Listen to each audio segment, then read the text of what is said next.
अब जल्दी से कुछ स्टॉक्स जिनमें अभी भी अच्छा सर्च देखने को मिल रहा है उनको देख लेते हैं।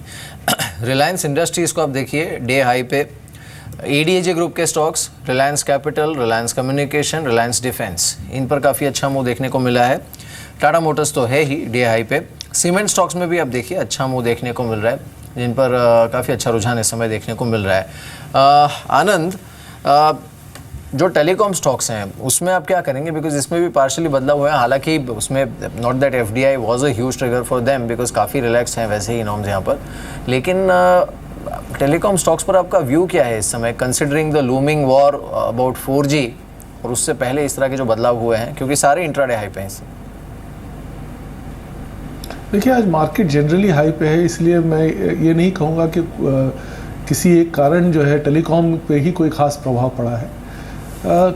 बेसिक प्रॉब्लम टेलीकॉम में यही है कि अभी ग्रोथ थोड़ी सी स्लो होती नज़र आ रही है, और उसके साथ साथ रिलायंस जब भी अगर इंट्रोड्यूस करेगा अपना प्रोडक्ट तो उसमें प्राइस वॉर होना अनिवार्य है, और इसके कारण अर्निंग्स के ऊपर थोड़ा सा प्रॉब्लम हो सकती है। कंसोलिडेशन जारी है इंडस्ट्री में, जो कि अच्छा न्यूज़ है, क्योंकि आप देख रहे हैं कि ऑलरेडी 1-2 कंपनियों ने अपना स्पेक्ट्रम मर्ज करना शुरू कर दिया है, तो एग्जिट होंगे, 3-4 कंपनियां बचेंगी, उसमें से ऑब्वियसली इस वक्त भारती आरडीआ सबसे स्ट्रांग नज़र आ रहे हैं, लेकिन अगर रिलायंस लॉन्च करता है तो देखना पड़ेगा किस तरह से लॉन्च करता है।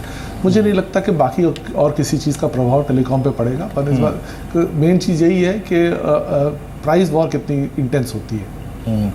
अनुज दीक्षित भी हमारे साथ हैं इस वक्त बात करने के लिए टेक्निकल्स पे। अनुज, गुड आफ्टरनून कार्यक्रम में स्वागत है। अनुज, आपने एग्जैक्टली इस वक्त अपने ट्रेडिंग पोर्टफोलियो में क्या क्या रखा है, जहां पर आपको लगता है कि जैसे स्पेशली आज के पुल बैक के बाद 8100 की ट्रजेक्टरी में जिस तरीके से डिमांड आ रही है, और आप देखिए लास्ट वीक भी जब हम गिरे 80, 8070 के क्लस्टर में बायस थे बाजार में, आपने क्या पिक किया आज सुबह, और लॉन्ग ट्रेड्स निफ्टी में कहाँ पर है आपके निफ्टी 51 में इस वक्त?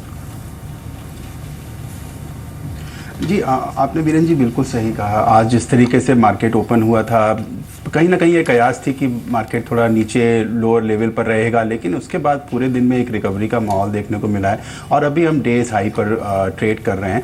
स्टॉक स्पेसिफिक मूवमेंट भी उसी तरीके से देखने को मिला है। जहां तक स्टॉक स्पेसिफिक आपने बात की, अगर मैं बात करूं तो रिलायंस में एक अच्छा ब्रेकआउट देखने को मिल रहा है, वहीं पर हमने एक अच्छा मूव ACC के अंदर देखा हुआ है। ये स्टॉक्स मेरे ख्याल से आने वाले दिनों में, क्योंकि बाजार 8220 के ऊपर क्लोज देता है, तो ये एक अच्छा संकेत रहेगा। और ब्रेक्जिट का जो इवेंट है, ज़रूर से उस इवेंट पर वोलेटिलिटी बढ़ेगी, पर उस इवेंट से पहले अगर 8220 के ऊपर की क्लोजिंग आती है तो बाजार एक बार 8350 तक जाने की ज़रूर से कोशिश करेगा। तो शॉर्ट टर्म में अपवर्ड मूवमेंटम दिखता है, और मुझे लगता है कि जो जैसे मैंने बात की रिलायंस हुआ, सिप्ला हुआ, या फिर ACC की हम बात कर लें, इन शेयर्स के अंदर आने वाले दिनों में 1-2 दिनों में एक अच्छा मूव देखने को मिल सकता है। जी बिल्कुल।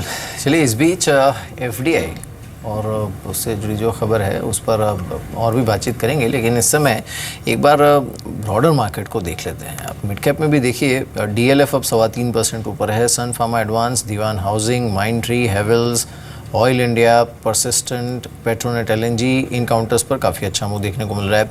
उधर कैश में जो सबसे ज़्यादा वॉल्यूम्स के साथ चल रहे हैं काउंटर्स हैं, उसमें इमामी इंफ्रा आज भी अपर फ्रीज पे है, 20% ऊपर ये इस समय ट्रेड कर रहा है। और कुछ काउंटर्स जिन पर अच्छा मूव है, इसमें गैमन इंडिया करीब 20% ऊपर इस समय ट्रेड कर रहा है। एरो टेक्सटाइल्स आज का हमारा सुपर शेयर, ये करीब 15% ऊपर है।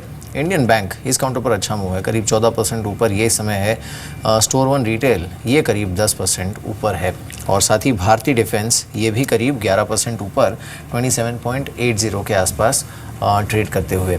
आनंद, ये जो PSU बैंक्स हैं, अब क्योंकि एक ट्रांजिशन का फेस तो है ही यहाँ पे, एंड अब क्योंकि लीडरशिप चेंज होगी RBI में, हालांकि ज़रूरी नहीं है उससे पॉलिसी भी चेंज हो, लेकिन जो रोड मैप उन्होंने सेट किया था PSU बैंक्स के लिए in terms of their assets and the NPAs, उसके कंटिन्यूएशन का संकेत ऐसा होगा जिसे मार्केट काफ़ी स्ट्रांगली देखना चाहेगा। आपकी सलाह क्या होगी छोटे PSU बैंक्स पर इस समय?